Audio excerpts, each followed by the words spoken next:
सो अब struggle to survive के बाद हमारा नेक्स्ट टॉपिक है growing middle class invoices and and to privileges. So इस टॉपिक से आप क्या समझते हैं? इस टॉपिक में ये है कि अब एक नया जो ग्रुप फॉर्म हुआ था मिडिल क्लास जिनको बोला गया था, तो वो उन्होंने ऐसा इमेजिन किया कि जो प्रिविलेजेस हैं वो ख़त्म हो जाएंगे। जो मिडिल क्लास के लोग थे उन्होंने इमेजिन किया कि ख़त्म हो जाएंगे।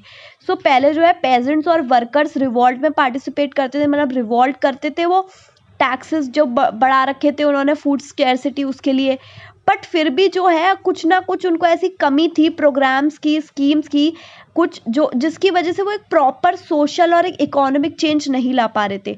सो ये फिर उन ग्रुप्स पे छोड़ दिया गया जो थर्ड एस्टेट के अंदर ही आते थे, जो कि प्रॉस्परस बहुत ज़्यादा थे, मतलब जिनको एक्सेस था एजुकेशन का, जिनके जो है न्यू आइडियाज़ थे।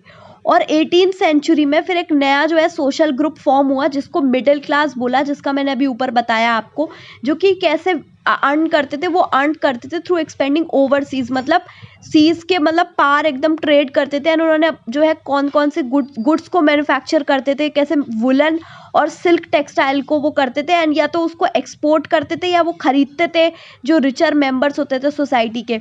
सो मर्चेंट्स और मैन्युफैक्चरर के साथ साथ थर्ड एस्टेट में लॉयर्स और एडमिनिस्ट्रेटिव ऑफिशियल्स भी थे, मतलब प्रशासन के लोग भी थे जो भी इंक्लूडेड थे, और वो सभी एजुकेटेड थे। एंड ऐसा माना जाता था कि कोई भी ग्रुप जो है सोसाइटी में वो प्रिविलेज बाय बर्थ नहीं होगा। प्रिविलेज बाय बर्थ मतलब कि बर्थ से ही उसको सारे अधिकार नहीं मिल जाएंगे, बल्कि पर्सन का सोशल स्टेटस, उसकी सोशल पोजीशन, उसकी मेरिट पर डिपेंड करेगी। एंड ये आइडियाज़ जो थे वो फ्रीडम और इक्वल लॉज के बेसिस पर थे, इक्वल अपॉर्चुनिटीज सबको दी जाएंगी।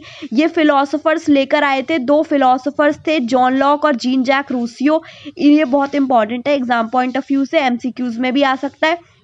दो ट्रीटीज थी उनकी, ठीक है। लॉक की ये थी कि लॉक ने किसका विरोध किया था?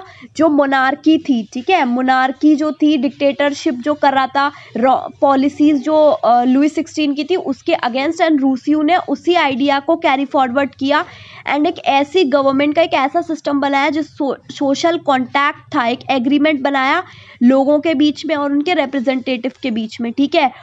मोंटेस्क्यू का ये था द स्पिरिट ऑफ लॉज, यानी कि उसके अंदर आया। मोंटेस्क्यू ने जो है गवर्नमेंट की जो पावर थी उसको डिवाइड कर दी लेजिस्लेटिव, एग्जीक्यूटिव और जुडिशरी के बीच में। ये आप अपना पॉलिटिकल साइंस में पढ़ोगे। पर लेजिस्लेटिव कौन होते हैं? जो आपके एमएलएज, एमपीज होते हैं, ठीक है। एग्जीक्यूटिव में आपके हमारे ब्यूरोक्रेट्स आते हैं, ब्यूरोक्रेट्स में हमारे हो गए आईएएस ऑफिसर्स वगैरह, जुडिशरी में कोर्ट, ठीक है।